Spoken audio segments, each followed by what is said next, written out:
আজকে আমি রেলের যে নতুন নোটিফিকেশন বের হয়েছে গ্রুপ ডির তা নিয়ে আলোচনা করব। বলা হয়েছে যে 1,50,000 ভ্যাকেন্সি দেবে, কিন্তু দেয়নি। কত ভ্যাকেন্সি দিয়েছে? মাত্র 32,438।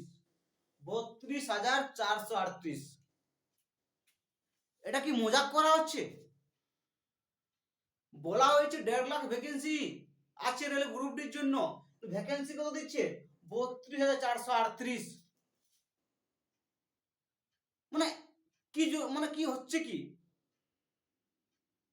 এখনো কিন্তু অফিসিয়াল নোটিফিকেশন আসেনি। কবে আসবে তা আদৌ জানা হয়নি। বলেছে কি আবার বিভিন্ন ধরনের মানে ক্রাইটেরিয়া আছে, বিভিন্ন ধরনের ইয়ে আছে। এটা মোটামুটি ভ্যাকেন্সি বের হতে পারে জানুয়ারি মাসে নাগাদ।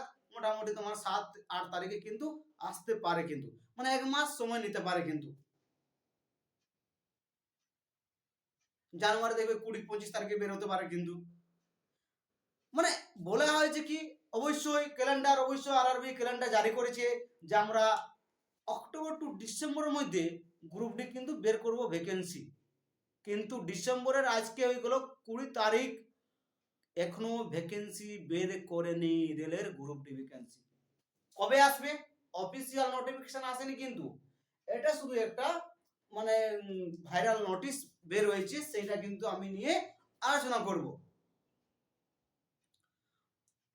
মানে ভ্যাকেন্সি এবারে বলা হয়নি যে আইটিআই থাকবে না নন আইটিআই থাকবে। 14টা পোস্ট, 14 পোস্ট ক্যান্সেল করে দিচ্ছে, বাতিল। বলছে আমরা এই পোস্টগুলোকে আর কিন্তু কোনো রিক্রুটমেন্ট করব না, কোনো কিন্তু আমরা আবার এগুলোর ভ্যাকেন্সি বের করব না। টোটাল 28টা পোস্টের মধ্যে 14টা পোস্টে কি করেছে? বাতিল করে দিয়েছে। টোটাল 14টা পোস্ট বাতিল করে দিয়েছে। বলেছে না আমাদের এই 14টা পোস্টের কোনো আর দরকার নেই, কিন্তু বাতিল করে দিয়েছে। আমি অবশ্যই স্ক্রিনে শেয়ার করে দেব যে কোন কোন পোস্টগুলো বাতিল করে দিয়েছে। রেলমন্ত্রী বলছে না আমাদের কাছে প্রচুর ভ্যাকেন্সি আছে গ্রুপ ডির, কিন্তু আমি দেব না। কিন্তু কত দেবে ভ্যাকেন্সি? 32,438।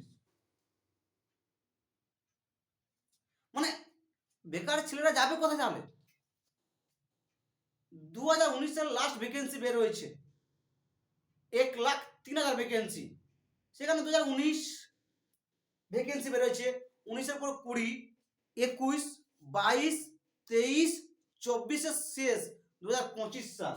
তাহলে তোমার 20 গেছে, 21, 22, 23, 24। বলো কি করা যাবে? 1 বছর, 2 বছর, 3 বছর, 4 বছর, 5 বছর, 5 বছর পর মাত্র 32,438 ভ্যাকেন্সি। কি বলছে না আমাদের কাছে কিন্তু ভ্যাকেন্সি আছে। কত ভ্যাকেন্সি আছে? 1,50,000 ভ্যাকেন্সি পড়ে আছে, কিন্তু দেবো কত? 32,438। মানে কেন্দ্র সরকার কি মানে মজা করে নিচ্ছে কি ছাত্রদের সাথে? বেকার ছেলেরা যাবে কোথায়? যাবে রেল মিনিস্টারকে অবশ্যই জবাব দিতে হবে যে এত ভ্যাকেন্সি কম কেন, এত ভ্যাকেন্সি কম কেন, এত কম শূন্যপদ কেন, শূন্যপদ এত কম কেন বলো?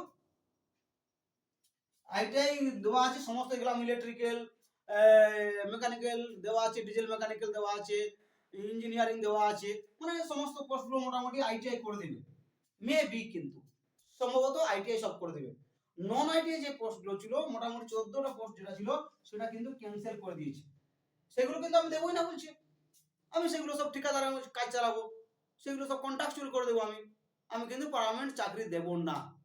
প্রতিদিন এভরিডে, 2 দিন বাদ, 1 মাস বাদ, প্রতি সপ্তাহের মধ্যে কিছু না কিছু ট্রেন দুর্ঘটনা ঘটছে। কার দোষ?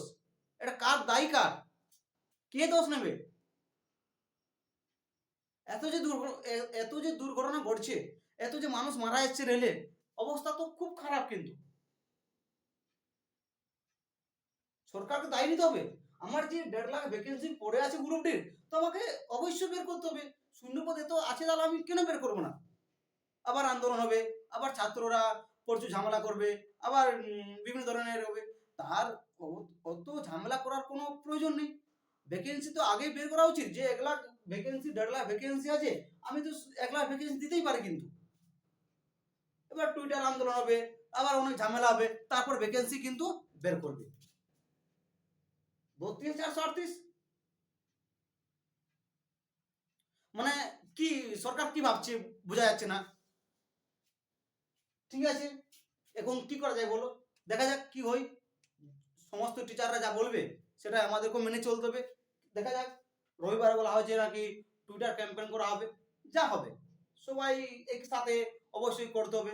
5 বছর পরে তো ভ্যাকেন্সি মাত্র 2020 সালে নেই, 2021 সালে নেই, 22 সালে নেই, 23 সালে নেই, 24 সালে নেই। কিন্তু বলো কত ভ্যাকেন্সি? 32,438। কিন্তু এখনো কিন্তু অফিসিয়াল নোটিফিকেশন দেয়নি।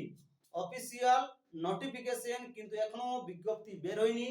আশা করছি মোটামুটি 14 থেকে 15 জানুয়ারির মধ্যে কিন্তু অফিসিয়াল নোটিফিকেশন আসতে পারে। কিন্তু এবার কত আইডিয়া থাকবে, কত নন আইডিয়া থাকবে, সেটা কিন্তু ওই দিনই বোঝা যাবে। কিন্তু আমি কিন্তু তোমাদেরকে এই যে গ্রুপ ডির যে ক্লাসটা আছে, অবশ্যই আমি যে পার্ট ম্যাথ আছে আর রিজনিং আছে, ম্যাথ আর রিজনিং আমি অবশ্যই দুটো পার্টকে করাবো। কিন্তু ম্যাথ আর রিজনিং অবশ্যই বাংলা ভার্সনে করাবো, তোমাদের কোনো চিন্তা করার দরকার নেই। আমি অবশ্যই আছি, যতটা পারবো ফ্রি কন্টেন্ট দেবো, যতটা পারবো আমি ফ্রি ক্লাস করাবো। গ্রুপ ডির ফ্রি সিলেবাস, কিন্তু কোনো টাকা লাগবে না এখানে, একদম সমস্ত ক্লাস ফ্রি করে দেবো, সমস্ত ক্লাস ফ্রি করিয়ে দেবো।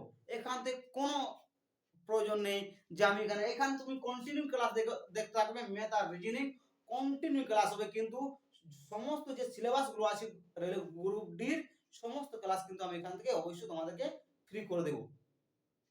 এত ক্লাস তোমাদেরকে অবশ্যই আমি করাবো যে ম্যাথের যে ক্লাসগুলো আর যে রিজনিং যে ক্লাসগুলো, তোমাদের কোথাও কোনো কোর্স কেনার দরকার নেই। কিন্তু এখান থেকে সমস্ত ক্লাস তোমরা কি পাবে? ফ্রিতে পেয়ে যাবে। কিন্তু অবশ্যই আমরা সবাই সাথে আছি, সবাই আন্দোলন করব যদি প্রয়োজন হয়, যদি ভ্যাকেন্সি বাড়াবার দরকার থাকে তো সবাই আমরা আছি, সবাই সাথ দেব।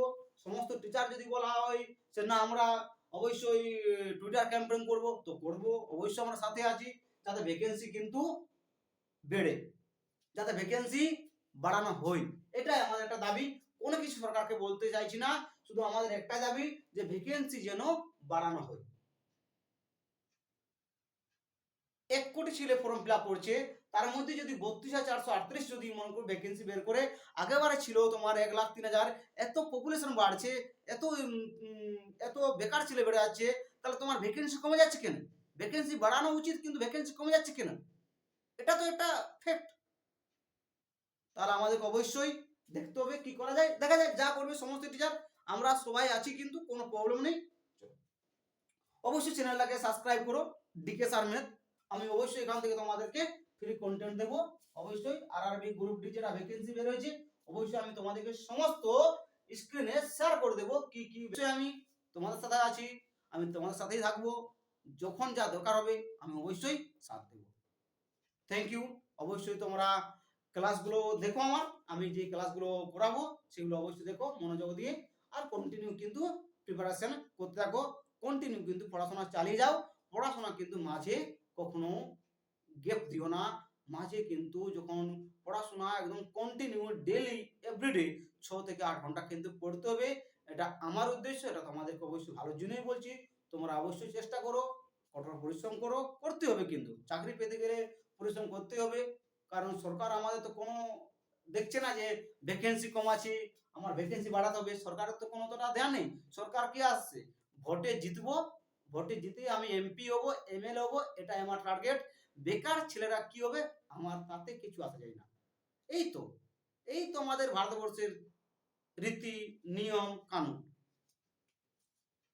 চলো ঠিক আছে, তাহলে ক্লাস কিন্তু অবশ্যই দেখো, ক্লাসগুলো ভালো লাগলে অবশ্যই লাইক করবে, কমেন্ট করো, কোথায় কি প্রবলেম সেটাও কিন্তু জানাও।